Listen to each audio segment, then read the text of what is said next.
Hola chicos, ¿cómo andan? Bueno, vamos a ver ahora lo que corresponde a la síntesis de ATP a nivel de mitocondria. Nosotros veníamos estudiando de los ciclos anteriores cómo se formaban los cofactores NAD reducido, y a partir de ahora vamos a ver qué es lo que ocurre, porque tanto en la glucólisis que se habían producido NAD reducido, como en el ciclo de Krebs que habíamos estudiado que se producía NAD reducido, ese era uno de los productos que se obtenían. Entonces, para terminar de cerrar,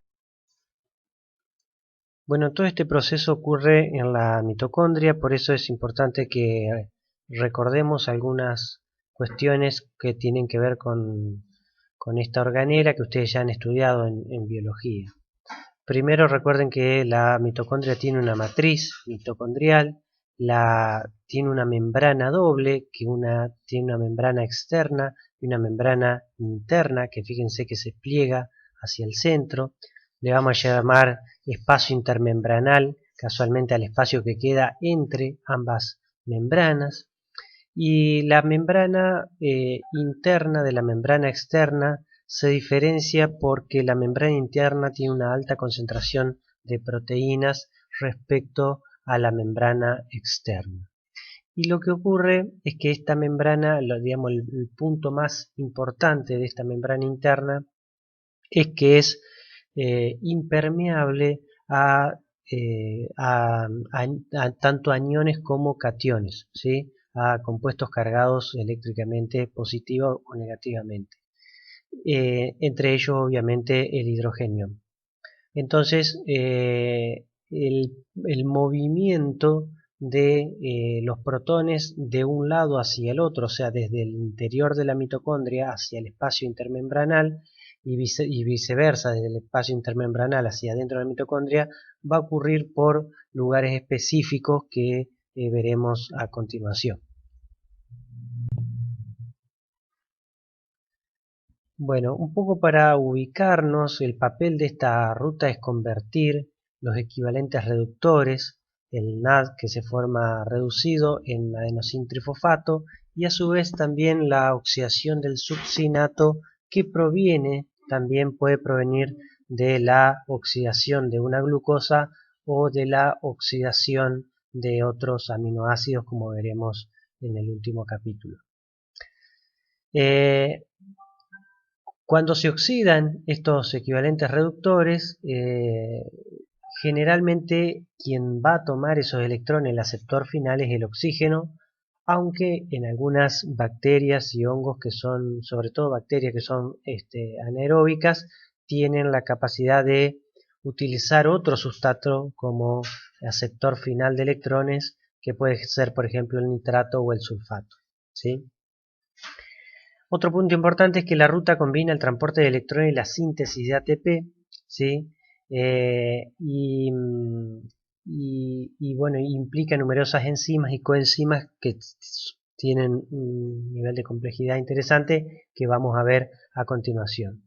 Y un punto importante es que nosotros tenemos que tratar de asociar, por un lado, digamos, acá en esta ruta, digamos, ocurren dos fenómenos que están asociados unos a otros.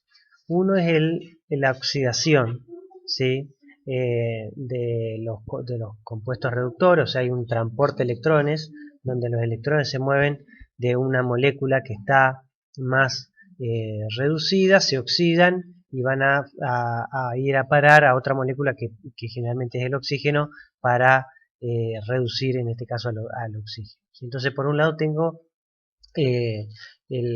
lo que sería relacionado al transporte de electrones. Ese transporte de electrones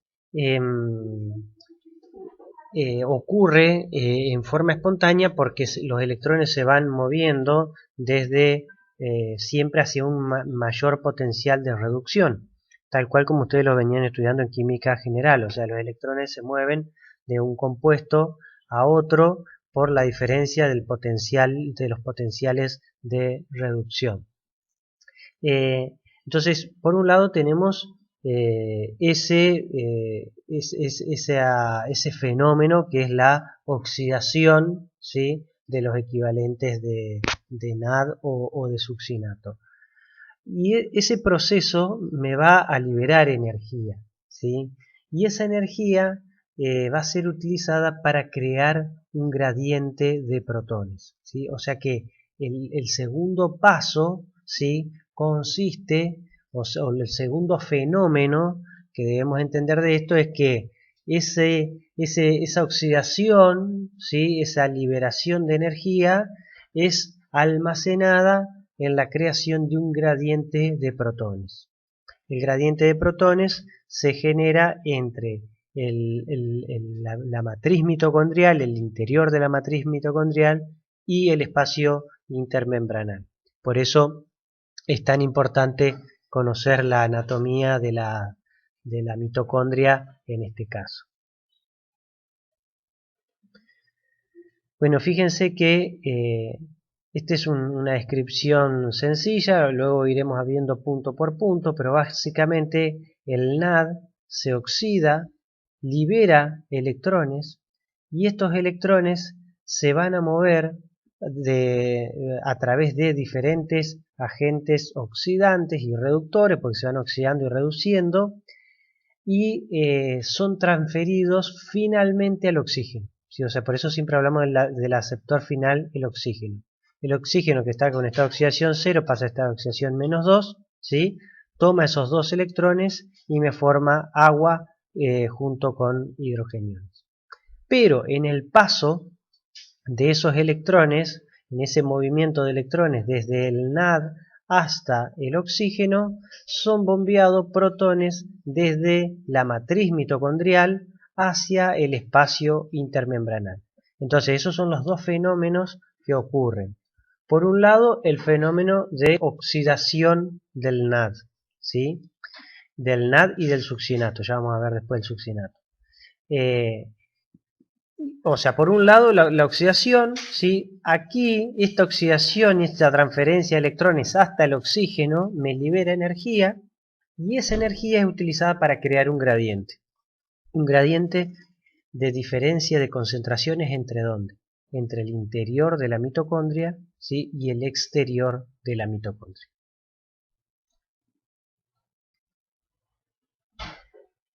En la parte de bioenergética estuvimos viendo lo que es la teoría quimiosmótica, así que si pueden retomar ese capítulo si les quedó algunas dudas, donde vemos cómo las relaciones que tiene. Aquí avanzamos un poquito más. Dice, la teoría quimiosmótica es el concepto de que un gradiente de concentración de protones sirve como depósito de energía que impulsa la formación de ATP. O sea, acá vamos a ver cómo ese gradiente creado me genera el potencial de energía libre suficiente para impulsar la síntesis de ATP. Y aquí vamos a combinar entonces dos procesos. Por un lado, la oxidación de los cofactores y por el otro lado, la síntesis de ATP. Es digamos, estudiar este complejo no ha sido sencillo porque casualmente hay que combinar dos fenómenos que son diferentes, ¿sí? Por un lado una oxidación y por el otro lado una síntesis por un gradiente de protones en este caso. Bueno, ¿cómo fue que empezaron los estudios de esta compleja ruta? Primero que nada, Chance y Williams en el año 1956 demostraron que las mitocondrias solo consumen oxígeno cuando hay una presencia de adenosindifosfato. O sea que sí o sí la mitocondria necesitaba adenosindifosfato para continuar oxidando cofactores y consumiendo de esa manera oxígeno, ¿sí? Así que esto daba pie a que el consumo de oxígeno, que el consumo de oxígeno es equivalente a pensar que hay un fenómeno de oxidación, claramente, ¿sí? Entonces, el consumo de oxígeno estaba relacionado con la síntesis de ATP porque se consumía el adenosindifosfato. Y aquí el otro punto relevante fue que existían unos compuestos sintéticos denominados desacopladores que estimulaban la oxidación, o sea que estimulaban el consumo de oxígeno ante la ausencia de adenosindifosfato, o sea que permitían la no utilización del adenosindifosfato. Esto lo que permitió es asociar los dos fenómenos. Por un lado, la oxidación de los cofactores y por el otro lado, el gradiente de protones. O sea, los desacopladores me estaban indicando que era o podía estimular, digamos, podíamos pensar que estaba relacionado la síntesis de ATP con el gradiente de protones. Los desacopladores, ¿y esto por qué? Porque los desacopladores son sustancias que generalmente son solubles en lípidos y la característica tienen naturalezas químicas diferentes, los diferentes desacopladores, pero comparten que son ácidos débiles, ¿tá? Como son ácidos débiles, son ácidos débiles solubles en lípidos, digamos, esa sería un poco la definición, pero se pueden protonar, ¿sí? Entonces, al protonarse al tomar un protón, forman, por ejemplo, el dinitrofenol, ¿sí? Y a su vez pueden protonarse y pueden desprotonarse liberando el protón, formando el ion fenolato que está estabilizado por las estructuras de resonancia que ustedes ven acá, ¿sí? Entonces, ¿qué es lo que ocurre? ¿Qué es lo que hacían en realidad estos desacopladores? Tomaban los protones que estaban en el espacio intermembranal y atravesaban la membrana lipídica, ¿sí? Y dentro de la mitocondria volvían a formar el fenolato, ¿sí? O sea, estaban como fenolato, se reducían y atravesaban la membrana como dinitrofenol y dentro de la matriz mitocondrial volvían a liberar el protón formando nuevamente el fenolato porque la reacción es una reacción que está en equilibrio, ¿sí? Entonces cuando llegaba el fenol, el dinitrofenol dentro de la mitocondria estaba en su forma ácida, por lo tanto automáticamente libera el protón para alcanzar el equilibrio. Entonces era una forma, pero fíjense que el dinitrofenol es una estructura bastante, digamos, apolar por lo menos, soluble en al menos la bicapa lipídica, la fase lipídica. Entonces eso le permitía atravesarla, ¿sí? Y llegar a la mitocondria.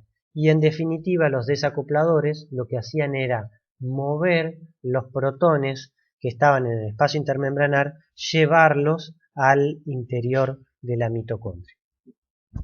Estos desacopladores lo que permitieron en definitiva fue asociar los dos procesos, que la oxidación sí estaba relacionado a un movimiento de protones desde el exterior, o sea, del espacio intermembranar al interior de la mitocondria.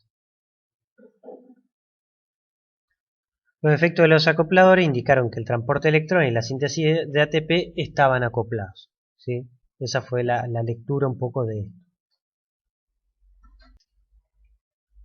Y fue Mitchell quien propuso, ¿sí? Que cómo era el funcionamiento de esto. Lo que ocurría era que los complejos enzimáticos, cuando se daba la oxidación, me generaban esa energía era utilizada para generar un gradiente de concentración de protones a través de la membrana mitocondrial interna, ¿sí? Y de esta manera se almacenaba la energía liberada en la oxidación.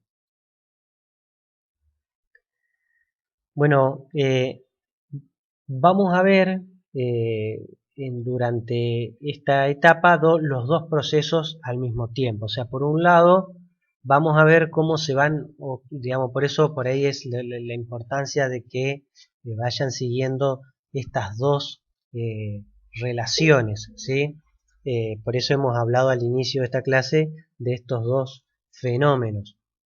¿Por qué? Porque a partir de ahora, y para que no se me pierdan, vamos a ir todo el tiempo hablando de oxidaciones y de movimientos de protones desde el interior de la mitocondria hacia el exterior de la mitocondria, ¿sí? O hacia el espacio intermembranal, ¿sí? Bien. Como les decía, los cofactores NAD, el cofactor NAD y el succinato, en su forma reducida, el succinato proviene del ciclo de Krebs que estudiamos en la clase anterior.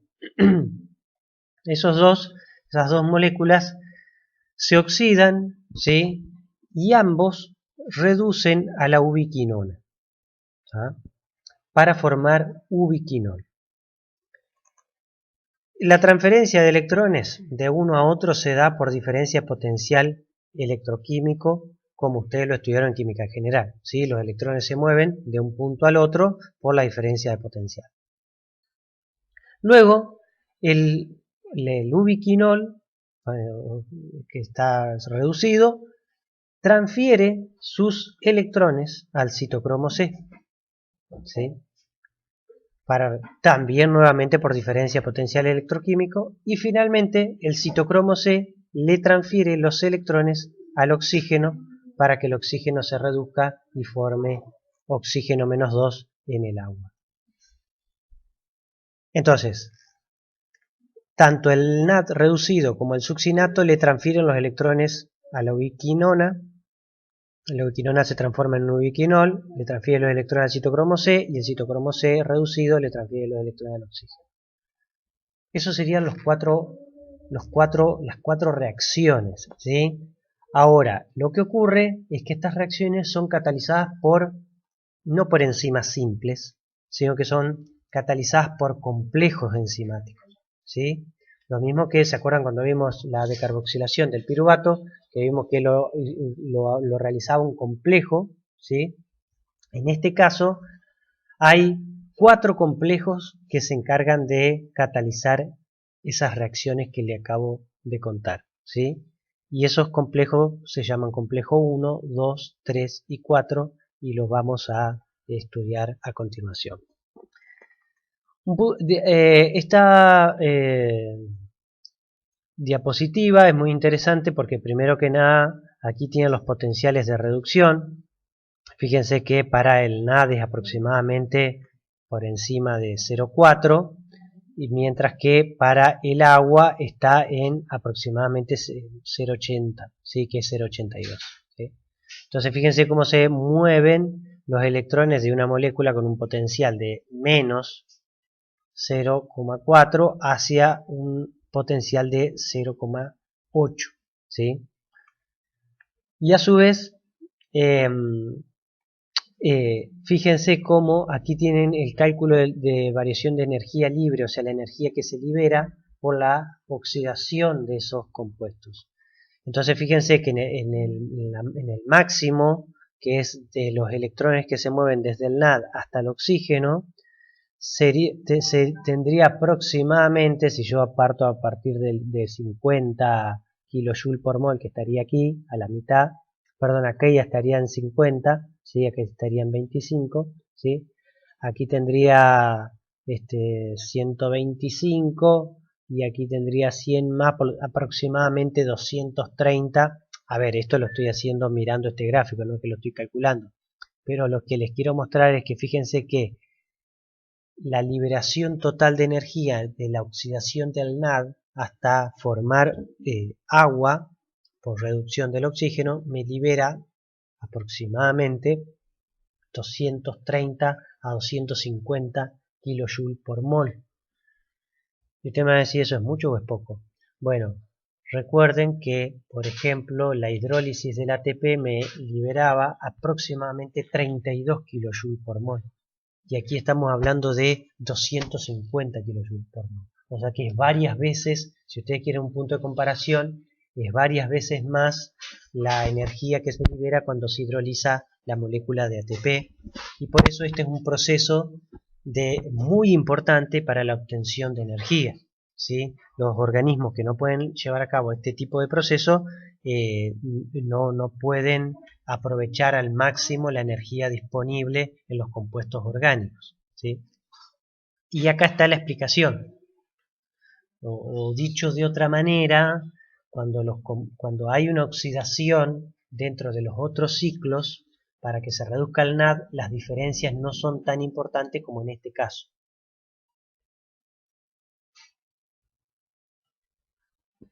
Entonces, gran parte de la energía se almacena como fuerza protomotriz que impulsa la síntesis de ATP. Esto, el que no recuerde de lo que es la fuerza protomotriz, en la clase de bioenergética yo se los expliqué lo que es y la relación que tiene. Entonces, las coenzimas móviles, ubiquinona, citocromo C, sirven como eslabón entre los distintos complejos de la cadena de transporte de electrones. Lo que veíamos recién es que los complejos multienzimáticos están conectados entre sí por compuestos que son móviles. Los compuestos móviles son la ubiquinona y el citocromo C, y obviamente el succinato y el NAD.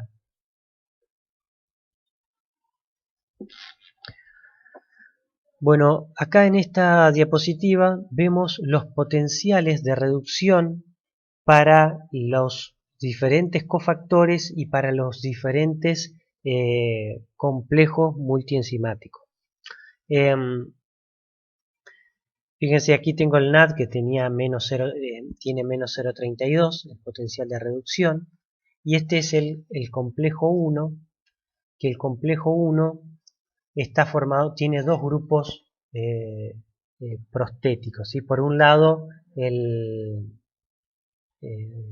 la flavin mononucleótido, ¿sí? Que tiene un potencial de reducción de menos 30, por lo tanto, fíjense que los electrones se pueden mover desde el NAD hacia la flavin mononucleótido, porque el potencial de reducción es mayor, ¿sí? Y por otro lado tiene proteínas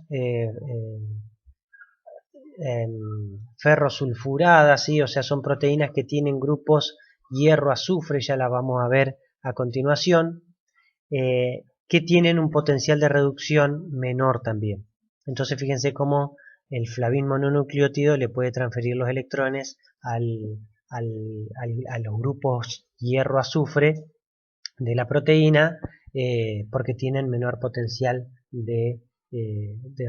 mayor potencial de reducción. ¿Sí? En el caso del succinato ocurre lo mismo y para los siguientes casos, en ambos casos, tanto el complejo 1 como el complejo 2, me van a formar la ubiquinona reducida. Esa ubiquinona reducida le va a transferir los electrones al complejo 3, que dentro de ese complejo 3 tengo varios grupos prostéticos, que cada grupo prostético tiene un potencial de reducción diferente, que va aumentando hasta el último grupo prostético, que es el citocromo C1, que le transfiere los electrones a una proteína que se llama citocromo C y que es un compuesto lábil, ¿sí? O sea que tiene un compuesto móvil, ya lo vamos a ver, ¿sí? Y finalmente el citocromo C le transfiere los electrones al oxígeno, pero antes debe pasar por cada uno de los grupos prostéticos y de los iones que actúan como cofactores de la enzima. Lo que les quiero resaltar acá es que fíjense cómo va aumentando el potencial de reducción y por eso se van moviendo los electrones de un punto hacia el otro.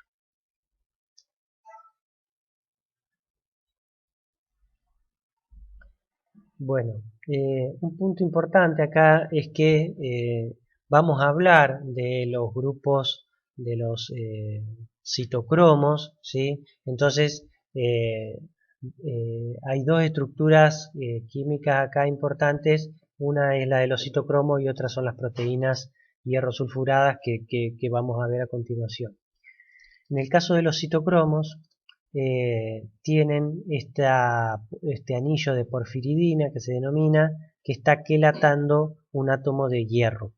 El estado de oxidación de ese átomo de hierro puede pasar de +2 a +3. O sea, se puede oxidar y también puede pasar de +3 a +2. ¿Sí? Lo que ocurre es que los diferentes citocromos tienen diferentes grupos prostéticos, o sea, el grupo hemo no es igual para todos y tienen diferentes sustituyentes, ya vamos a ver a continuación. Entonces eso, sumado a que la estructura, el ambiente proteínico del grupo es diferente, eso termina logrando que el potencial de reducción del átomo de hierro es diferente. ¿Sí? ¿Por qué el potencial de reducción del átomo de hierro es diferente? Porque están en grupos hemos diferentes y en polipéptidos diferentes. ¿Sí? Fíjense que lo que dice ahí, los diversos citocromos tienen ligandos y grupos hemos diferentes, lo cual genera diferentes ambientes para el ion hierro. Por lo tanto, cada citocromo tiene un potencial de reducción diferente. Este es el punto central, digamos, o uno de los puntos centrales para que ustedes entiendan por qué se transfieren los electrones de mayor a menor potencial entre los citocromos. ¿Sí? En realidad el átomo de hierro es el que siempre se reduce y se oxida. Pero la diferencia que vemos acá, que por ahí no la veíamos en, la, en química general, ustedes estaban acostumbrados en química general que, por ejemplo, para el hierro, ustedes veían un solo potencial, ¿sí? Por ejemplo, de hierro +2 a hierro +3, ustedes buscaban la tabla y tenían un solo potencial. Pero lo que ocurre es que ese potencial puede variar, por ejemplo, con las concentraciones también, el potencial de oxidación de un compuesto, o sea que no es único, que depende para las condiciones. Y en este caso, lo que hace variar el potencial de óxido-reducción del hierro es el ambiente proteínico y el ligando. ¿Tá? Así que eso es si logran comprender eso es de gran importancia para entender este mecanismo de transferencia de electrones.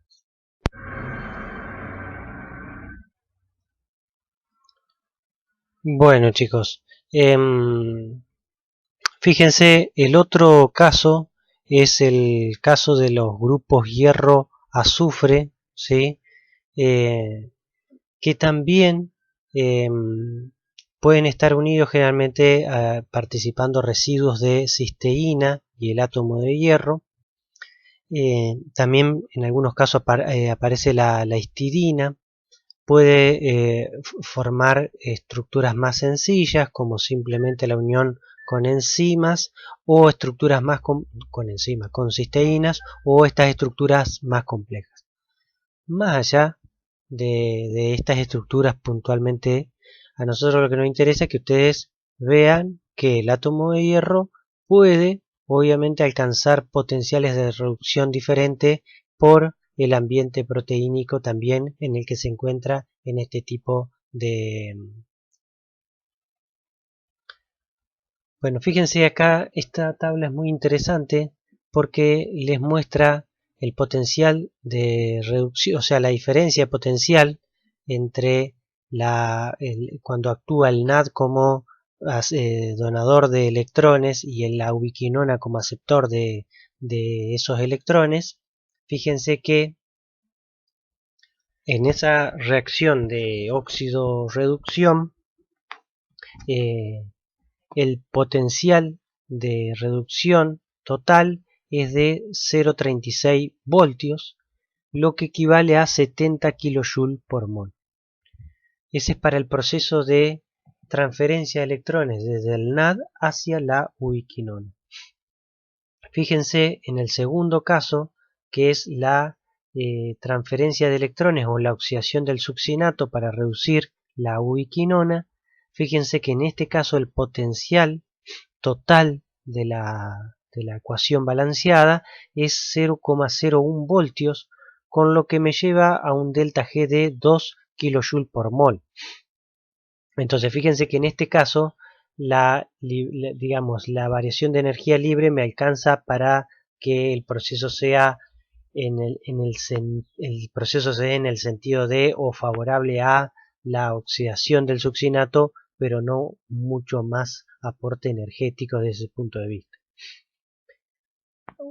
Por eso se considera que prácticamente esta reacción es de entrada de electrones a partir de la oxidación del succinato, es como que sirve prácticamente para eso. En el complejo 3, el ubiquinol que se redujo en esto, tanto en el complejo 1 como en el complejo 2, es oxidado, ¿sí? Y va a ser transferido al citocromo C. Fíjense que el potencial de reducción de esta reacción es de 0,19 voltios con un delta G de menos 37, o sea que ya es una reacción mucho más exergónica, más desplazada hacia la oxidación, en este caso del ubiquinol. Y finalmente la más exergónica de todos, o el potencial de reducción mayor, es la reacción de la oxidación del citocromo C para transferir los electrones al oxígeno con un potencial de 0,59 y un delta G de menos 19 kJ por mol. ¿Sí? Para recordarle, para que ustedes tengan idea si estos valores son altos o son bajos, les vuelvo a decir, la hidrólisis del ATP me libera 70 kJ, 32 kJ por mol, ¿sí? Entonces, fíjense que en este caso esta oxidación me libera 110 kJ por mol, ¿sí? Aquí 70, el doble. Y fíjense que la suma de todo esto me da el valor que les decía yo hoy aproximadamente, ¿sí? Fíjense que acá tengo, yo lo saqué así nomás, pero tengo aproximadamente 210 kilojoules en total de energía liberada. Toda esa energía, esos 200 kilojoules, 230 aproximadamente kilojoules por mol, van a ser utilizados para generar un gradiente, ¿sí? Un gradiente de protones. Bien, vamos a ver ahora cada uno de los cofactores que participan en este transporte de electrones. Algunos ya vimos y otros vamos a ver un poquito más. Uno de esos cofactores importantes es la ubiquinona, ¿sí? Fíjense que la ubiquinona puede estar en su forma totalmente oxidada, formando los grupos cetos, o puede estar en su forma totalmente reducida, formando el ubiquinol, ¿sí? Fíjense, ahí tienen los dos grupos alcohol. Para la formación de la forma reducida, el compuesto pasa por un compuesto intermedio que se llama semiquinona, que es un radical libre. Y a continuación se vuelve a reducir tomando un electrón más para formar el ubiquinol. O sea que la reducción de ubiquinona a ubiquinol ocurre en dos pasos tomando de a un electrón el compuesto. Esto va a ser importante, ya vamos a ver por qué. El otro punto importante, como la reacción es reversible, o sea que también el ubiquinol se puede oxidar transfiriendo electrones y formando ubiquinona. Y el otro punto importante es que este compuesto, fíjense que aquí tengo dos moléculas de isopreno, ¿sí? Lo que lo vuelve en una estructura muy apolar y que casualmente está disuelta entre las colas hidrofóbicas de la membrana interna de la mitocondria, ¿sí? Así que ahí se va a encontrar este compuesto. Este compuesto está disuelto ahí, entre esas colas está disuelto este compuesto.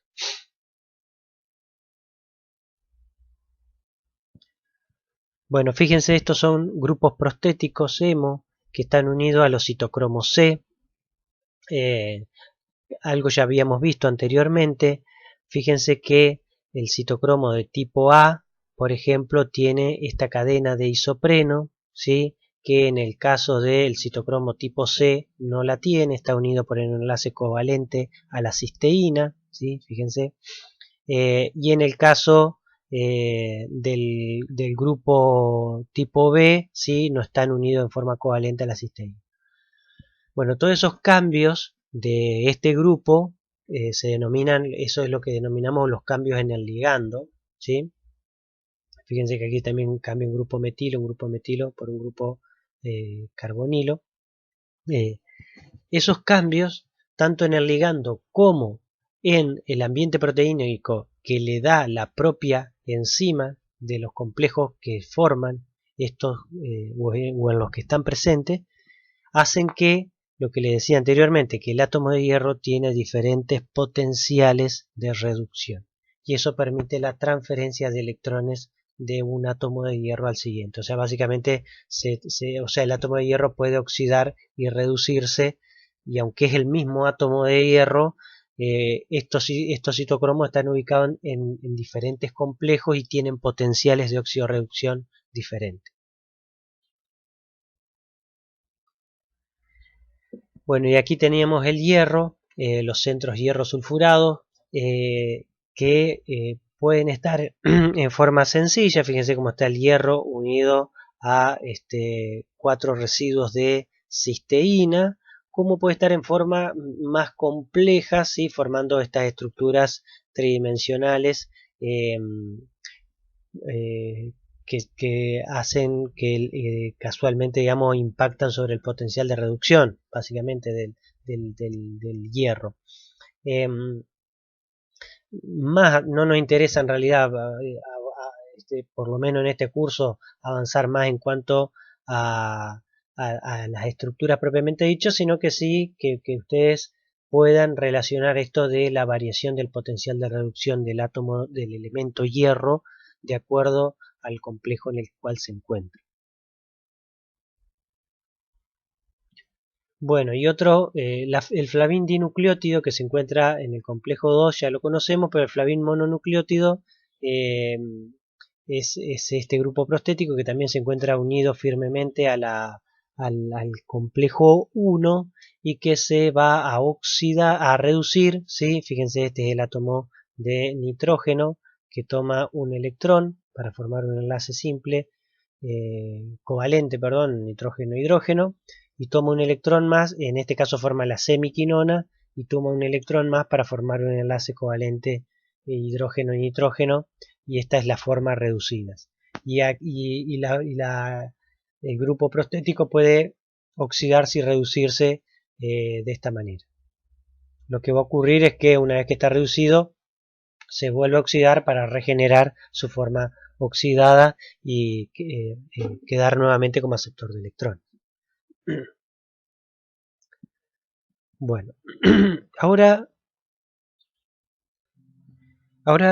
como les decía, lo que vamos a ver es cada uno de estos complejos enzimáticos, ¿sí? Recién vimos los cofactores, los grupos prostéticos, ¿sí? Y ahora nos vamos a concentrar en cada uno de los complejos multienzimáticos y ver esta relación que decíamos recién de oxidación y de transferencia de protones. Bueno, la primer complejo enzimático, fíjense que se utiliza la nomenclatura sistemática que habíamos visto cuando estudiamos enzimología, donde el nombre de la enzima se llama NAD-ubiquinona oxidorreductasa. NAD y ubiquinona son los dos sustratos, ¿sí? El NAD y la ubiquinona, y oxidorreductasa porque cataliza una reacción de oxidorreducción, ¿sí? Fíjense que este complejo tiene una parte que está inmersa en la matriz mitocondrial, ¿sí? Y tiene otra parte de la enzima que está embebida en la membrana interna de la mitocondria, ¿sí? Entonces, ¿qué es lo que ocurre? Hay una transferencia de electrones desde el NAD hasta la ubiquinona, pero como esto es un complejo multienzimático, funciona de la misma manera que hemos estudiado para otros complejos, ¿sí? ¿Qué ocurría en los complejos? Un compuesto, ¿sí? Toma el grupo químico y se lo transfiere al siguiente, el siguiente se lo transfiere al siguiente, hasta que llega al aceptor final del grupo químico. En este caso, No es un grupo químico, o sea, no es un grupo acetilo como podría ser, sino que son electrones, ¿sí? O sea, lo que se transfieren son electrones. Entonces fíjense como en el primer caso, el grupo prostético flavin mononucleótido toma dos electrones, ¿sí? Le transfiere de a un electrón a los centros hierro sulfurados y de a un electrón esos electrones son transferidos a la ubiquinona para formar semiquinona y luego ubiquinol. Un punto importante es que fíjense cómo eh, la, la naturaleza, digamos, se las arregló para transferir un electrón o permitir que sea una reacción de transferencia de electrones de una molécula que es extremadamente polar, como es la nicotina de dinucleótido, ¿sí? Acuérdense de la estructura, los grupos fosfato, el azúcar, es una estructura muy polar, perdón, muy soluble en agua. Fíjense que le transfiere los electrones a una estructura que es totalmente insoluble en agua, es muy apolar, la ubiquinona. Entonces, la proteína o este complejo enzimático de alguna manera permite esa transferencia de electrones desde un compuesto que está solubilizado en una fase acuosa a un compuesto que está solubilizado en una fase apolar, ¿sí? Como es la membrana lipídica, ¿sí? Cosa que si yo lo quisiera hacer, supónganse en un matraz, ¿sí? En un Erlenmeyer, si yo lo quisiera hacer en el laboratorio, eh, tendría un problema si yo quisiera hacer reaccionar el NAD con la ubiquinona, porque, o sea, el primer problema que tengo que resolver es el problema de solubilidad de ambos compuestos, ¿sí? Porque ambos compuestos no están en la misma fase. Entonces, esto, bueno, a su vez, la ubiquinona está como protegida de no ser oxidada por otros agentes porque está inmersa en una matriz lipídica. Bueno, finalmente, lo que ocurre es que cuando se transfieren estos electrones, hay un cambio en la conformación de un canal de protones que forma parte de este complejo, ¿sí? Al haber un cambio en la conformación de la proteína, permite el movimiento de protones no de una cantidad indefinida, sino de 4, o sea, por cada 2 electrones que se transfieren se mueven 4 protones desde el interior de la mitocondria hacia el espacio intermembranario. Bueno, el complejo 2, fíjense que se llama succinato ubiquinona oxidorreductasa. Succinato es uno de los sustratos, ubiquinona el otro sustrato. Reductasa porque oxidorreductasa porque es una reacción de oxidorreducción. En este caso, el grupo prostético es el flavin-adenin dinucleótido no mononucleótido, que también va a recibir 2 electrones y va a ser transferido también a grupos hierro sulfurados del mismo complejo, ¿sí? El complejo también tiene esta particularidad de ser como un hongo que está inserto en la matriz mitocondrial, ¿sí?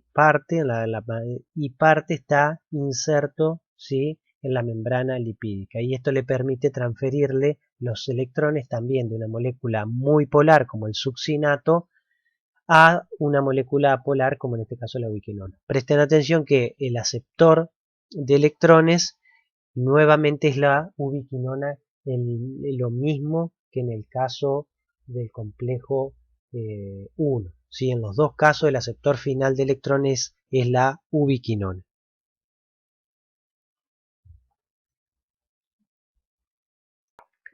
Bueno, el complejo 3 se llama ubiquinol citocromo C oxidorreductasa.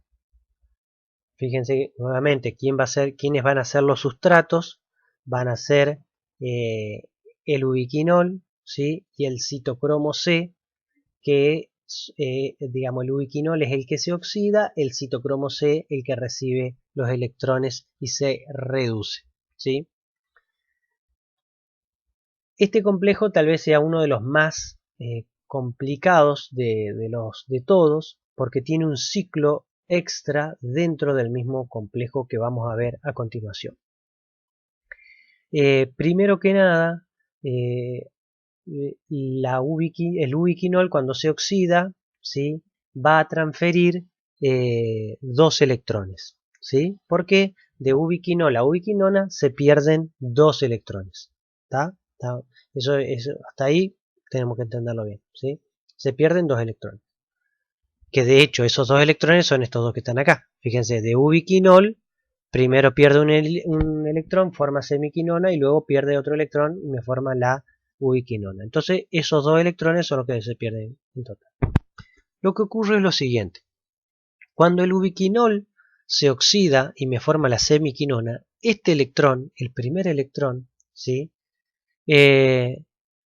Va a ser tomado por el citocromo Bl, ¿sí? Y a continuación va a seguir el camino, ¿sí? Se lo va a transferir a un grupo hierro sulfurado y a continuación el grupo hierro sulfurado se lo transmite al grupo prostético del citocromo C1, ¿sí? Y a continuación el electrón es transferido al átomo del hierro del grupo prostético del citocromo C. ¿Sí? Uno de los electrones sigue ese camino. El otro electrón, en el segundo paso, cuando pasa de semiquinona a ubiquinona, eh, se mueve, ¿sí? Esa oxidación va a ser tomada por otro citocromo, ¿sí? Que en este caso es el citocromo BH, que tiene otro potencial de reducción. Entonces, como el otro citocromo C va a tomar ese electrón, a continuación ese citocromo C se lo va a transferir por diferencia potencial nuevamente a la ubiquinona para formar, en realidad al inicio forma la semiquinona, por eso todo este paso está multiplicado por 2, porque yo necesito 2 electrones porque si no me quedaría nuevamente como semiquinona, por lo tanto necesito nuevamente 2 electrones. Por lo tanto el proceso completo se oxidan 2 moléculas de ubiquinol, de los cuales de esos 4 electrones que se adquieren eh, por oxidación de esas 2 moléculas de ubiquinol, 2 electrones van a ir camino hacia el citocromo BH, ¿sí? Y 2 electrones van a ir hacia el camino del citocromo BL, siguiendo el camino de la proteína hierro sulfurada y el citocromo C1, y a continuación le terminan transfiriendo los electrones al citocromo C, que como el citocromo C, su grupo prostético tiene hierro y el que se reduce es el hierro pasando de más 3 a más 2, necesito sí o sí 2 moléculas de citocromo C, por eso ahí dice por 2, ¿sí? Y este paso puede ocurrir gracias a que, casualmente esto que le estoy mostrando aquí, como el proceso ocurre en 2 pasos, primero se forma la semiquinona y luego a continuación la semiquinona me forma la ubiquinona, la semiquinona intermedia tiene diferente potencial de reducción, ¿sí? Por lo tanto, esa diferencia potencial de o sea, yo en realidad tengo 2 compuestos con potenciales de reducción diferentes. Uno es el ubiquinol, que es el que se empieza a reducir, y luego tengo la semiquinona que tiene otro potencial de reducción, ¿sí? Y que se va a terminar de reducir esta ubiquinona. Como tengo ahí, digamos, esos serían los 2 potenciales de reducción diferentes que yo tengo y que se hacen que 2 electrones vayan en 2 caminos diferentes, ¿tá? Bueno, este es el citocromo C, que era ese copito verde que estaba arriba, ese sombrerito verde que veíamos en la imagen anterior. El citocromo C es una cadena polipeptídica de 104 aminoácidos, como dice ahí, y que tiene unido a un residuo de cisteína, tiene unido un grupo hemo, ¿tá? Que está unido en forma covalente. Esta proteína tiene movilidad, ¿sí? Por lo tanto, fíjense que el citocromo C estaba del otro lado de la membrana, por lo tanto la proteína, o sea el citocromo C, esta molécula está del lado externo, en la cara externa de la mitocondria, de la pared de la membrana interna, ¿sí? En la cara, repito, en la cara externa de la membrana interna, O sea, la membrana interna de la mitocondria tiene dos caras, una que da hacia el interior de la matriz mitocondrial y otra cara que da hacia el exterior. Bueno, esta está sobre la cara exterior, ¿sí? La cara que da, digamos, al espacio intermembranal. Y esta molécula es móvil, eso es un punto importante. Por eso es uno de los compuestos que se reduce y que va a transferir los electrones al oxígeno finalmente. Bueno, esto es lo que les decía recién, ¿ven? Fíjense que esto es el interior de la mitocondria y esto es el espacio intermembranal, ¿sí? Fíjense que el citocromo C se ubica en la parte exterior y a su vez es móvil. Esto puede moverse desde este complejo hacia el próximo complejo que va a oxidar a este citocromo C reducido. Entonces, fíjense que en el balance neto de la reacción yo tengo dos moléculas de ubiquinol que me van a reducir dos moléculas de citocromo C para formar dos moléculas de citocromo C reducidas y más dos ubiquinonas que se producen por la oxidación de estos dos y los otros dos electrones, porque en 2 ubiquinol me transfieren en total 4 electrones, son tomados por por una molécula de ubiquinona para formar una molécula de ubiquinol, ¿sí? Y la suma, me queda la suma total, me queda un ubiquinol más 2 citocromo C, me forma una ubiquinona más 2 citocromo C reducido, ¿sí? Y fíjense que en el balance, lo que ocurre acá es que los átomos de hidrogeniones que se unen para formar el ubiquinol de la interno provienen de los protones internos. Y este ubiquinol también, ¿sí?, provenía de la reducción interna. Por lo tanto, en este paso se bombean, ¿sí?, desde el interior hacia el exterior 4 protones en total.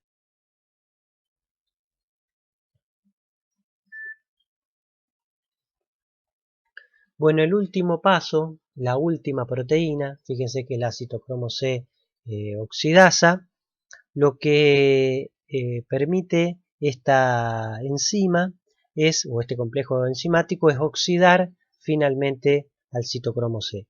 El citocromo C se oxida y le transfiere los electrones al oxígeno y en ese, digamos, acá cambia el elemento en este caso es cobre, ¿sí? Pero la lógica de diferencia potencial es la misma.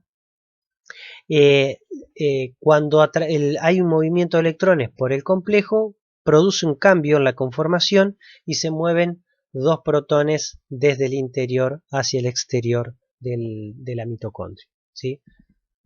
Entonces fíjense cómo en cada uno de estos complejos estuvo asociado la transferencia de electrones a un bombeo contragradiente de los protones desde el interior hacia el exterior de la mitocondria. Bueno, este sería un resumen de todas las reacciones. Fíjense que aquí tenemos los complejos con sus grupos prostéticos, cada uno de los complejos, y las moléculas que son móviles. El succinato, que es móvil, el NAD, que es móvil, la coenzima Q o ubiquinona, que es móvil, ¿sí?, y el citocromo C, que es móvil. Acá por ahí lo complejo, no sé si complejo o no, pero lo que ocurre es que todos los compuestos que son móviles y que se reducen y se oxidan, que no forman parte de los complejos multienzimáticos, todos son de naturaleza química diferente. Eso es muy interesante. Fíjense que el succinato es un ácido dicarboxílico. El NAD es un dinucleótido. La ubiquinona es un derivado del isopreno y el citocromo C es una proteína, ¿sí? Por eso inclusive esto a veces llega a que uno pueda llegar a confundirse al momento de abordar el estudio de este tema, ¿no? Porque las naturalezas químicas de los compuestos que se oxidan y se reducen varía, ¿sí? Entonces por ahí se arma un lío entre los cofactores que son móviles y los que forman parte de los complejos multienzimáticos.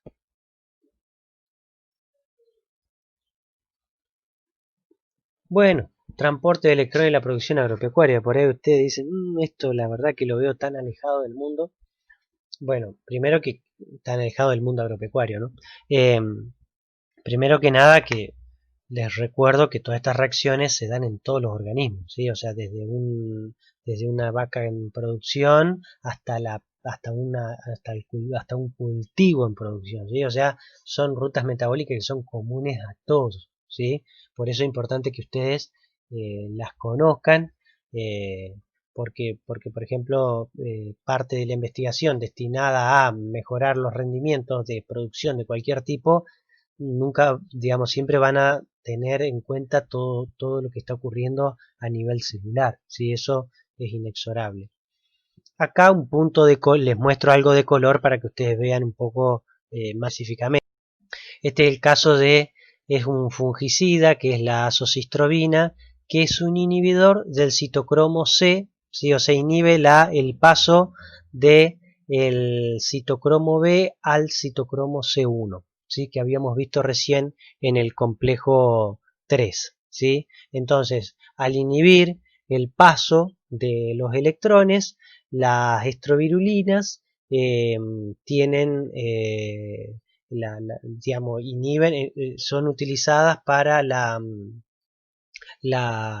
eh, perdón, como fungicidas, digamos, y para inhibir en este caso, digamos, lo que le pasa al organismo es que muere porque no puede obtener energía, ¿sí? Porque se ve frenado su ciclo, ¿sí?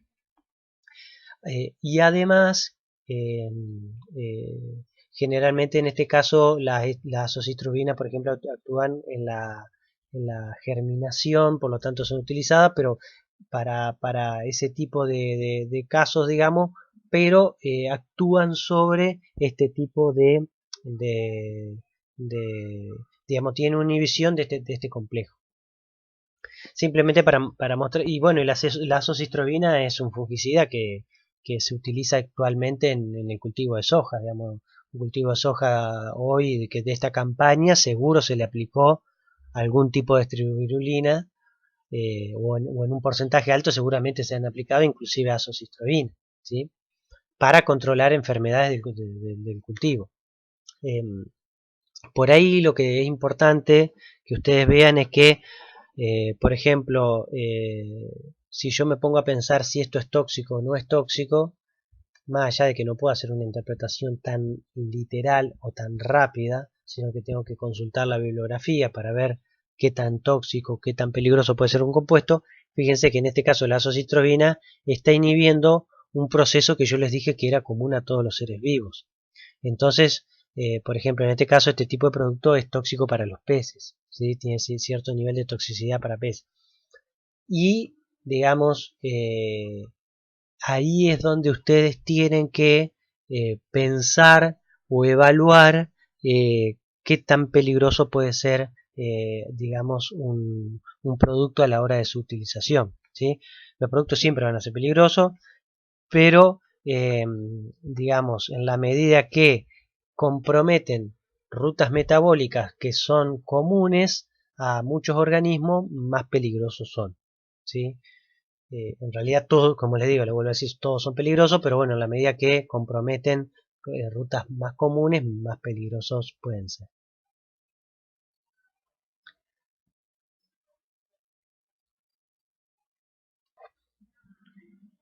Bien, bueno, finalmente el último complejo, el complejo 5 de ATPasa sintasa, es el que permite la síntesis de ATP y que vamos a ver a continuación.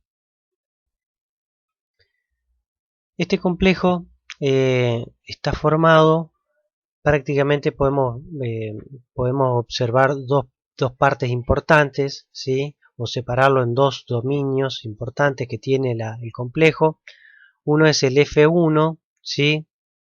Que este complejo va a ser el encargado de la síntesis de ATP, o el que tiene la actividad de síntesis de ATP, ya vamos a ver. Y luego una segunda estructura que es el rotor que tiene este complejo enzimático, en el cual está inserto, este rotor está inserto en la membrana interna de la mitocondria. Este complejo enzimático tiene varios polipéptidos que se denominan alfa, beta, gamma, ¿sí? Gamma, perdón, épsilon, delta, y cada uno cumple una función importante, digamos, dentro de la síntesis que vamos a ver a continuación. Y hay dos de esos polipéptidos que están repetidos, por eso se llama alfa 3 y beta 3. ¿Sí?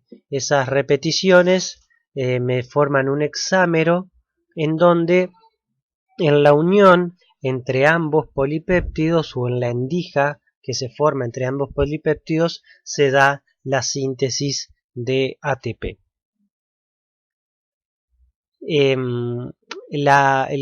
Generalmente estas moléculas son conocidas como ATPasas porque cuando se empezaron a investigar lo primero que se lograba era obtener casualmente la F1, ¿sí? Que esa estructura que cuando uno la tiene en forma separada de la membrana tiene actividad ATPásica, ¿sí? O sea, de hidrólisis del ATP. Bueno, fíjense, esto es para que ustedes vean cómo está dispuesta este complejo en la matriz mitocondrial, digamos, en la mitocondria, ¿sí? ¿Cómo está dispuesto? Fíjense que todo, la F1 está hacia el interior de la mitocondria o de la matriz mitocondrial, donde la concentración de hidrogeniones es menor. Y en la otra parte, digamos, la contraparte, digamos, está expuesta, ¿sí? O sea, la F2 queda expuesta hacia el espacio intermembranal donde la concentración de hidrogeniones es mayor. Recordemos que esta diferencia de concentración entre el interior y el exterior la había generado el gradiente, o sea, la oxidación de los cofactores. Recuerdan que en cada complejo se bombeaban protones hacia el exterior, ¿sí? Lo que ocurre es que el resultado final es que aumenta la concentración en el espacio intermembranal respecto del interior de la mitocondria. Por lo tanto, los protones tienen que volver a ingresar. Cuando vuelven a ingresar, no pueden atravesar la membrana, ¿sí? La bicapa no la pueden atravesar porque esa membrana interna es impermeable a moléculas con carga, como le había dicho anteriormente, y para poder ingresar tienen que hacerlo a través de este complejo, ¿sí? Y el movimiento es espontáneo porque se mueve, o sea, está, digamos, empujado, digamos, la energía por la diferencia de concentraciones entre el exterior, ¿sí? Y el interior. Eso hace que el movimiento espontáneo sea desde lo más concentrado hacia lo más diluido. Lo que ocurre es que no puede moverse, no puede pasar por cualquier lado de la membrana, sino que específicamente tiene que pasar por el complejo, ¿sí? Bueno, fíjense que además de que los átomos de hidrógeno tienen que pasar por el complejo, no pasan por cualquier lado tan fácilmente, ¿sí?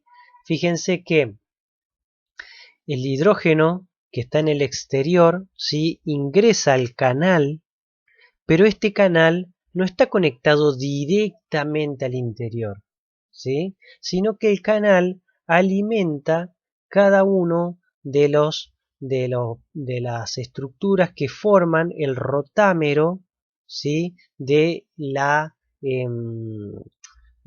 complejo multienzimático, ¿sí? Entonces, en la medida que ingresa, digamos, tiene que salir uno para que el rotámero pueda girar y ingresar uno, ¿sí? Pero para que, fíjense, este que entró acá salga, tienen que haber, son en total son 10 unidades que tienen que haber girado para que vuelva a cargarse nuevamente el protón en ese sitio, ¿sí? Entonces, ¿qué es lo que ocurre? Va ingresando un protón y va saliendo un protón, ¿sí? Y en el próximo paso vuelve a ingresar, pero para que vuelva a ingresar esto tiene que rotar para que vuelva a ingresar un nuevo protón, ¿sí? Entonces, esto lo que logra es básicamente hacer rotar, y parte de la enzima o del complejo multienzimático tiene la capacidad de rotar. Y esa estructura que rota está inmersa en la membrana, ¿sí? Entonces, fíjense que lo que está en verde acá rota, ¿sí? Y lo que está en naranja está fijo, ¿sí? Entonces, ¿qué es lo que ocurre? Fíjense que, como les decía recién yo, ingresa un protón y sale un protón del canal, o sea que esto está desde el exterior, o sea, del espacio intermembranal hacia la mitocondria, y cuando se mueve, o sea, como se mueve de a un protón, sale uno, se tiene que girar esto para que ingrese nuevamente donde queda el lugar vacante. Y eso hace que esto gire, ¿sí? Como lo muestra aquí la flecha. Y de hecho, este es el rotámero de la enzima y va girando, ¿sí? En la medida que van pasando protones, va girando. O sea, el movimiento de protones desde el exterior hacia el interior produce una rotación de la estructura gamma, digamos, mostrada en esta, mm, en este dibujo, ¿sí? En este esquema. ¿Qué es lo que ocurre? Como esta estructura gamma está unida también a a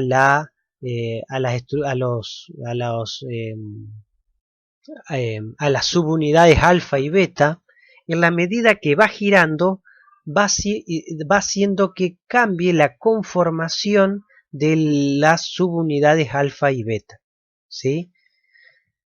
Fíjense, esto sería visto de arriba, lo que recién veíamos de costado sería visto de arriba. En la medida que va girando la subunidad que les mostraba recién que tenía capacidad de rotar, fíjense que va rotando y va haciendo que cambie la conformación de cada uno de las cambia la conformación de cada una de las subunidades, y aquí lo que les marca es la endija que forma entre la subunidad alfa y beta. Entonces, fíjense que básicamente cuando rota, ¿sí? Permite un cambio en la conformación de la F1, que es la que se encarga puntualmente de sintetizar el ATP. Esas estructuras pueden pasar por tres estados. El primer estado es de abierto o relajado, donde se va a unir. El segundo es de condensación, ¿sí? De la adenosindifosfato y del fósforo inorgánico. Y el tercero es de ya una vez que ya se dio la síntesis de ATP. Entonces, como yo tengo 6 hexámeros, o sea, tengo un hexámero o sea, 3 alfa y 3 beta, 3 alfa y 3 beta de subunidades, en un momento las tres digamos, las tres hendiduras, digamos, tienen una conformación que está en uno de los pasos cada uno, ¿sí? Entonces, a la medida que va rotando, ¿sí?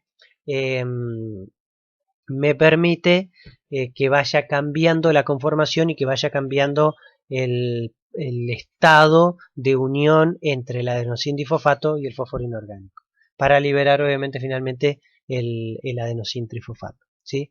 Y aquí termina, digamos, de completarse esta lógica que combina por un lado la oxidación y por el otro lado el movimiento de los protones desde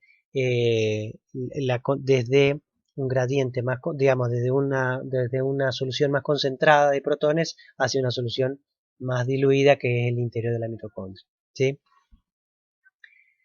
De manera inversa, puede ser que se bombeen protones, o sea que a costas de hidrolizar ATP, los protones se mueven en el sentido contrario, desde una concentración más baja a una concentración más alta, ¿sí? Esto es común y va a ser utilizado para otro tipo, y por eso en muchos casos después van a ver lo que son las bombas, se denominan bombas ATP-ásicas, porque casualmente consumen ATP y este consumo me permite el movimiento a contragradiente de iones. Bueno, finalmente esto que parece bastante complejo ha sido demostrado a partir de la unión covalente del rotámero de la proteína, ¿sí?, a un filamento de actina que es fluorescente y que se ha podido fotografiar, digamos, cada uno a diferentes momentos, y se puede observar cómo este filamento gira eh, de acuerdo en la medida en que hay movimiento de protones desde un lado hacia el otro, o sea, desde el lado más concentrado hacia el lado más diluido.